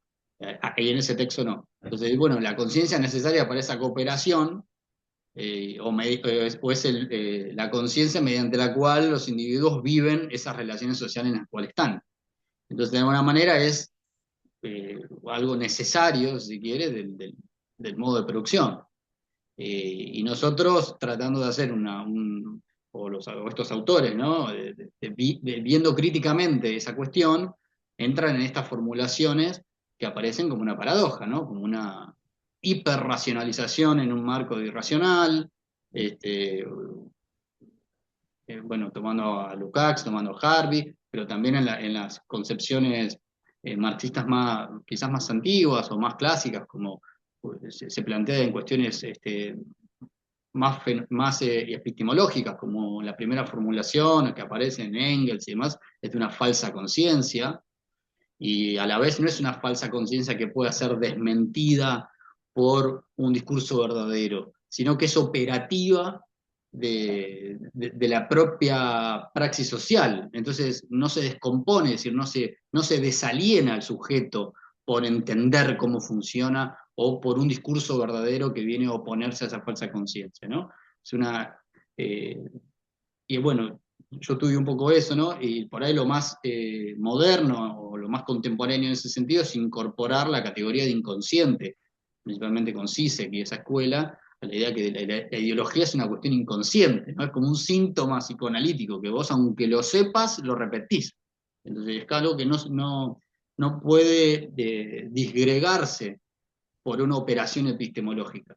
Sin embargo, eso no la hace verdadera, ¿sí? Entonces hay un campo de investigación ahí muy oscuro, si quiere, muy ambiguo o muy paradójico, o que podemos abordar mediante concepciones paradójicas, que bueno, no sé, me parece que es un campo oscuro en un punto, ¿no?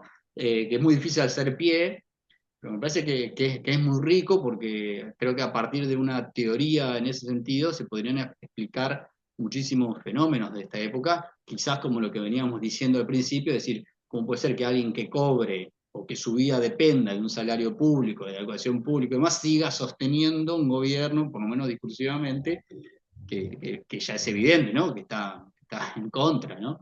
Y bueno, sin embargo sigue pasando, ¿no? Y esos fenómenos son, no me acuerdo qué compañero dijo, ahí te quedás sin palabras, ¿no? Dijo, cuando te encontrás con eso, te quedás sin palabras, ¿sabes qué decir? Bueno, ese vacío que aparece ante este fenómeno, creo que también es un problema de nuestras propias herramientas para comprenderlo. Y creo que el tratamiento de la ideología es fértil o podría ser fructífero para comprender estas cosas, ¿no? Totalmente de acuerdo, sí. Sí, además la limitación de que no se trata de explicarle a alguien que está alienado y de cómo funciona el sistema y esta persona va a decir, ah, tenés razón, la ideología es algo que hasta, lo dijiste muy bien, en el tema de trabajar, que ahí es una tarea enorme, gigantesca, la cuestión del inconsciente, porque yo creo que sí, aflora en el inconsciente, no se trata de decir ideología en el sentido, bueno, sí, yo soy de izquierda, yo soy socialista, lo que afirmo mediante un discurso reflexivo, racional, sino que es mucho más profundo, que incluso se constituye a partir de hábitos, hasta de una cierta corporalidad. Estoy hablando de hábitos, no del cuerpo en el sentido biológico orgánico, sino de nuestros de un cuerpo habituado, ¿no? Hasta de es muy profundo, es muy profundo, y la cuestión de la ideología, y que incluso en ese sentido la cuestión quizás seríamos pensar que dando cierta información se transformaría esa forma, que la ideología también es una forma de existir, ¿no? Es muy complicado, es muy complicado.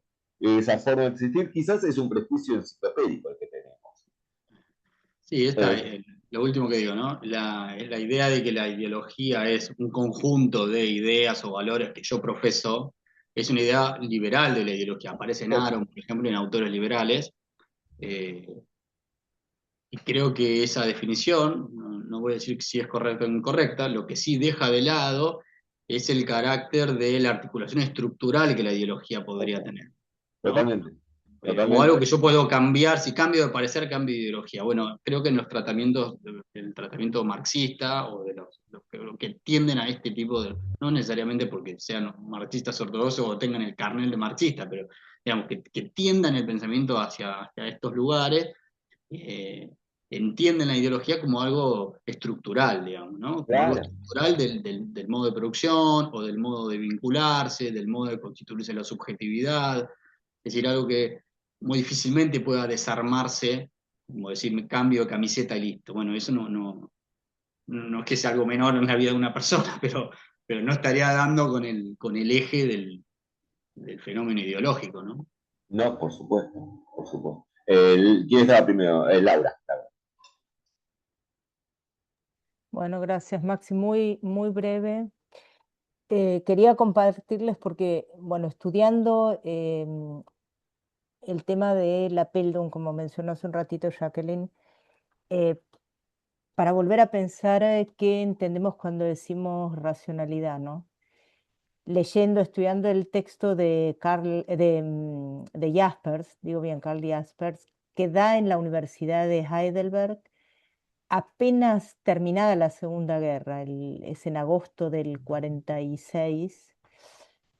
Él lo que plantea es cómo la universidad, justamente la universidad, perdió durante el nacionalsocialismo su carácter de universal. Entonces, lo que le interesa plantear, porque en realidad está dado ese discurso de reapertura o de renovación, que es un término, bueno, Neuerung, de la universidad, para abrir el proceso de desnazificación de las universidades. Entonces, solo para eh, compartir que este concepto de racionalidad que estamos estudiando con vos, Maxi, en este tema o en el área de la Bildung, también lo pensamos como una falsa racionalidad, aquella que no, que deja de ser un modo de operar de la razón dialéctico, que es lo que estás transmitiendo vos, nos estás enseñando todo el Claro. tiempo, pero falsa, por eso solamente para preguntar y como compartir si no tomar quizá el concepto de racionalidad, siempre aclarando falsa racionalidad, aquella en la cual no opera la metexis, por decirlo en este ámbito de la Bildung, ¿no? Que no hay una toma de conciencia de esa dialéctica del todo y las partes. En cuanto hablamos de racionalidad, si la decimos sin falsa racionalidad, podríamos decir es esta racionalidad que dice Jaspers, en la universidad la necesitamos para abandonar y combatir la toma de cada saber particular como el todo y la Bildung allgemein, la formación general, universal, como aquello fundante y necesario para que se den los saberes particulares, que son cada facultad y cada...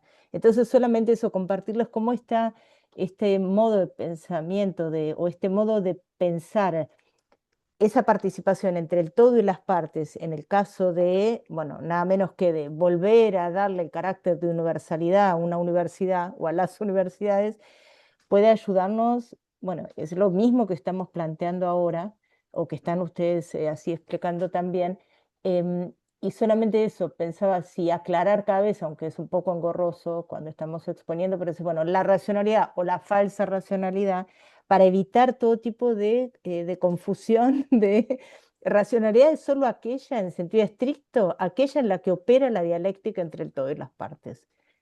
Si hablamos de, si no hay, si se toma una parte como el todo y por tanto pasa a ser en vez de una totalidad un totalitarismo, ya no deberíamos, no podríamos o no hablaríamos correcta o apropiadamente de racionalidad.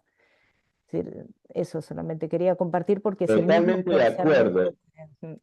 Yo digo que empleemos la palabra así, el término falsa racionalidad. Totalmente de acuerdo. Estoy totalmente de acuerdo y además la relación con la Bildung es fundamental.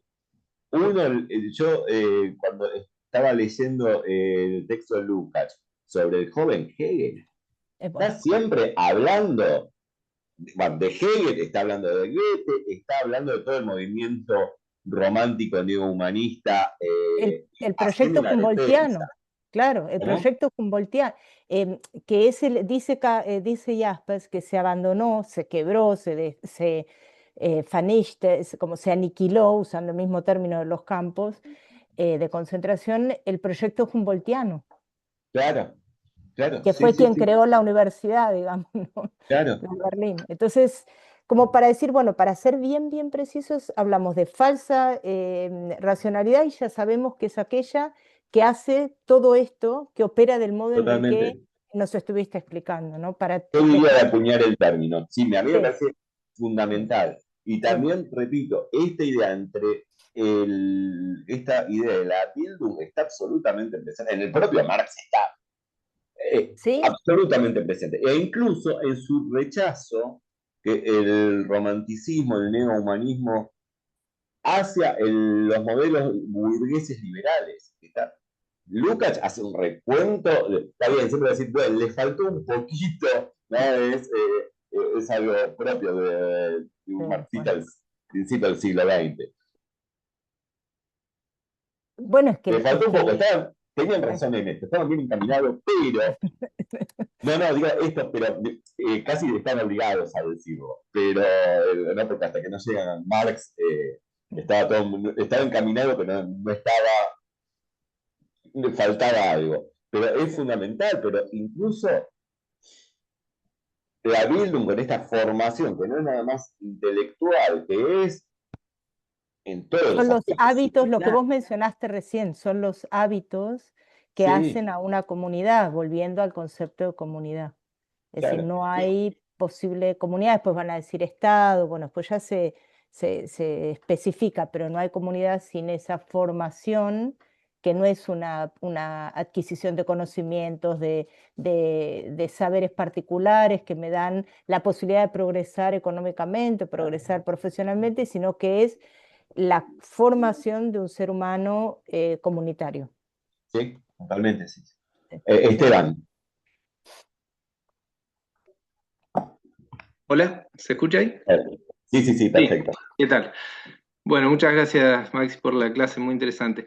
No, estaba pensando sobre todo en lo último que estaban diciendo antes de que hablara Laura. Desde la lectura de Marcuse de Hegel y Marx, más o menos de los mismos años, los años 30, 40, él enfatiza mucho, sobre todo cuando lee a Hegel, ¿no? El aspecto, digamos, fundamentalmente ontológico que tiene en Hegel la cuestión de la verdad y la falsedad. Digo esto porque a veces cuando uno habla de racionalidad, inmediatamente lo inscribe en un suerto supuesto intelectualista, digamos, una tradición muy intelectualista, muy platónica, digamos, ¿no? Casi tácitamente, y Marcuse creo que por eso se esfuerza mucho en marcar que el problema de la racionalidad está ligado, está en el marco de la discusión ontológica y directamente metafísica, ¿no? Por lo tanto, falsedad es aquello que no llega a consumar su ser, podríamos decir, ¿no? Y entonces, si uno lee desde ahí el problema de la alienación o de la falsa conciencia, es muy distinto a pensar que hay un discurso que me engaña, digamos, ¿no? Una suerte de genio maligno de la ideología que me está engañando.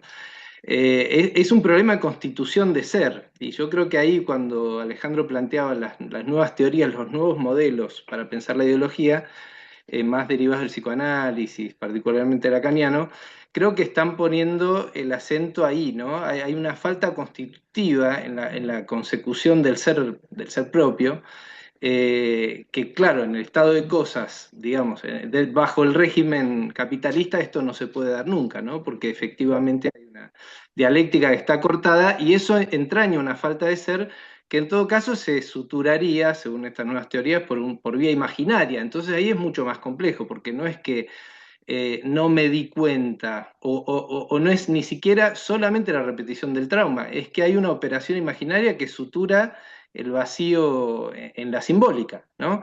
Y entonces, ahora, esto ya estaba en el liberalismo clásico, porque la astucia del mercado no es más que un fantasma, pues es una operación imaginaria, ¿no? Tampoco es tan nuevo, pero lo que sí es nuevo es quizás leer el problema de la ideología desde esa perspectiva.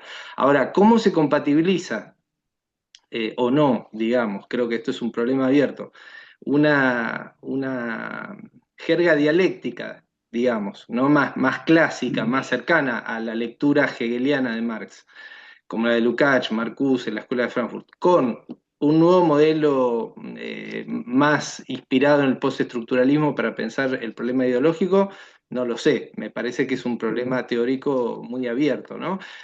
Obviamente creo que están, en principio, mirando el mismo problema, pero los modelos para explicar por qué pasa lo que pasa ideológicamente y por qué la trampa es tan difícil de desmontar, bueno, me parece que son modelos que no son tan fáciles de compatibilizar cuando uno se pone a reconstruir teóricamente sus supuestos, ¿no? Ahora, en lo que sí creo que habría una convergencia interesante para explorar es que la convergencia se da en el plano ontológico, ¿no? Digamos, el problema de la racionalidad en Hegel está ligado a la realidad, es la realidad la que deviene racional o no. Y ahí sí me parece que en esa fuente hegeliana hay una vía interesante. Bueno, de hecho Zizek vuelve a Hegel, ¿no? Para pensar el materialismo y lo cruza con Lacan. Me parece que ahí hay una fuente interesante. El punto va a ser también, obviamente, cómo uno lee a Hegel, ¿no? Bueno, tu comentario bastante profundo y muy rico, y no podría tener respuesta, pero es tal cual lo que decís. Sí, porque hay dos tradiciones ahí, ¿no? Desde la perspectiva postestructuralista y la lectura del marxismo hegeliano, pareciera que da una cuestión de cierta incompatibilidad, ¿no? Porque además el postestructuralismo, del cual no soy especialista, pero entra un poco en discusión, ¿no? Entra en escena en discusión con el hegelianismo. Claro que habría que verlo, vos lo señalaste bien, en Zizek. En Zizek es lacaniano y es hegeliano. No sé si llega a ser una complementación o una conciliación, aunque ya si hablamos de conciliación nos estamos sumergiendo en el ámbito hegeliano, ¿no? Tratar de conciliar el hegelianismo con el postestructuralismo nos hace hegelianos. Esto dice Riquet en un texto que, bueno, es imposible discutir a Hegel, porque si no uno entra en Hegel. Y lo digo sin ser hegeliano, repito, ¿eh? No soy hegeliano, mi formación más que nada es sartreana, y ahí podría decir si se repite mucho de Hegel. Pero y Ricardo dice eso, bueno, entonces en un texto dice, bueno, voy a dejar a Hegel porque siempre es imposible salir. Pero no, me parece que es muy importante lo que decís, y sí, dije esto tu pregunta, sí, no sabría, pero es muy profundo y da en el núcleo de la cuestión, cómo comprender esta ideología en el siglo XXI, donde está el psicoanálisis, y el psicoanálisis no solo es freudiano, porque incluso, ¿no? En cierta medida con Marcuse podemos, ¿no? Ligar a Freud con Hegel y Marx, ¿no? Bueno, él tiene una impronta hegeliana importante. Bueno, su tesis, ¿no? Es la tesis de la ontología de Hegel, la tesis de doctorado, ¿no? Sí. La de habilitación que no llegó a presentar con la dirección de Javier, claro. Claro, pero cuando ya entramos en el psicoanálisis lacaniano se vuelve más complejo porque Lacan también es un mundo, ¿no? Pero creo que eso está bueno, que sea complejo porque nos da una actividad, una tarea teórica, práctica también. Estamos viendo, esto es práctico y es fundamental en el ámbito de esta máxima, ¿no? De comprender, pero de interpretar, pero al mismo tiempo transformar nuestra época. Lo que está bueno es que es complejísimo, no sabría darte la respuesta, ya que yo estaría más del lado, sin ser hegeliano, de las derivas hegelianas por Sartre, ¿no? Pero es un ámbito no de discusión, sino de trabajo, me parece muy interesante. Y sí estoy de acuerdo con lo que decís de la relación, absolutamente, la relación entre racionalidad y realidad, sí.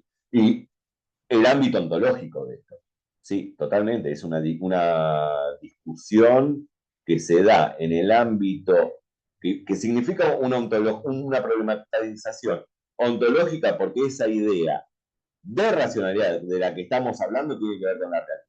En el sentido hegeliano, ¿no? Todo lo racional es real, todo lo racional es real. Y a ver qué significa eso, ¿no? Porque también las lecturas que dicen, bueno, entonces Hegel es conservador porque dice, no, está diciendo otra cosa, está hablando de la racionalidad inmanente a la realidad, ¿no? Pero, no, me parece buenísimo tu comentario.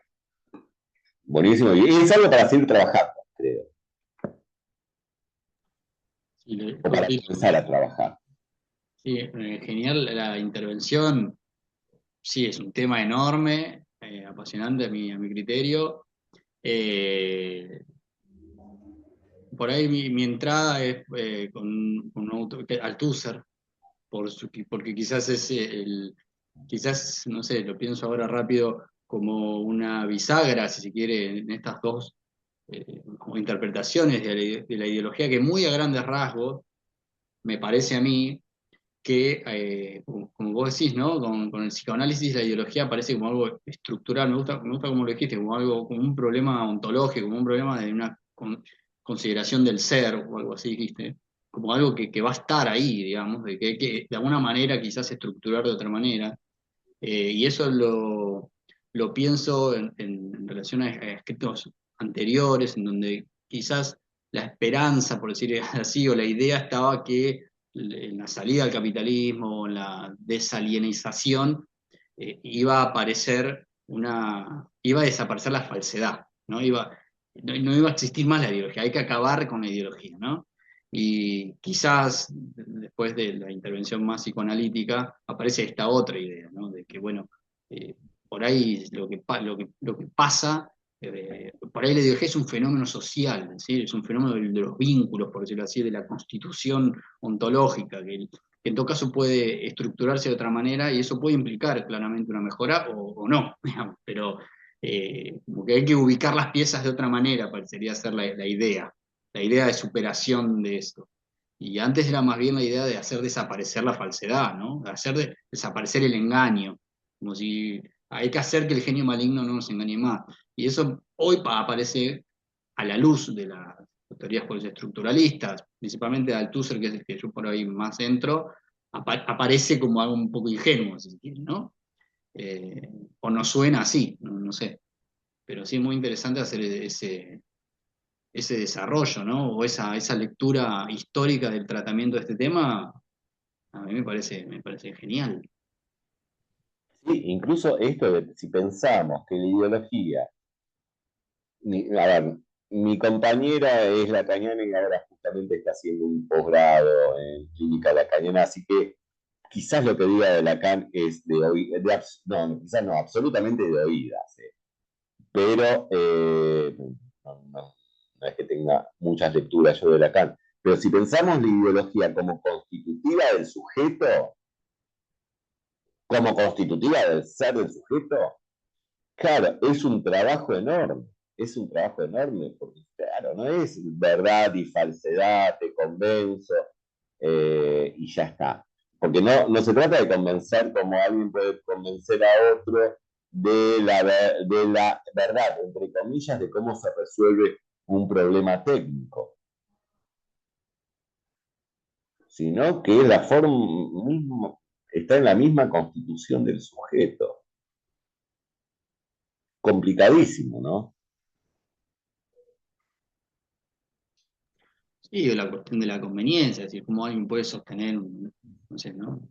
Tomando lo que dijo al principio, un gobierno que no le conviene, ¿no? Entonces uno dice, bueno, pero ¿por qué yo estoy asociando que tiene que sostener algo que le conviene? Digamos, porque esa linealidad, y esta idea, no soy yo tampoco un experto, pero entiendo que fue muy trabajada por Freud, y creo que el surgimiento de un concepto como pulsión de muerte surge justamente o más allá del principio de placer, por ejemplo, ¿no? Donde, bueno, la búsqueda, el aparato psíquico tiende al placer. ¿Y cómo explico esto y esto que me queda fuera? Es decir, ¿cómo explico esa linealidad? Tengo que meter conceptos, tengo que darle una vuelta a esto porque parecería ver que hay conductas que no parecerían estar orientadas al placer, o sí, pero de una manera no tan lineal, es decir, y aparece una complicación ahí.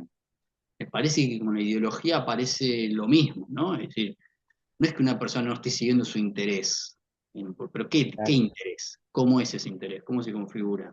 Eh, ¿Por qué uno piensa que lo lineal es seguirlo a partir de una postura política? Digo? Es decir, hay un montón de cuestiones que me parece que cuestionan el fenómeno político, el fenómeno social, y al mismo tiempo cuestionan nuestras propias herramientas para el abordaje.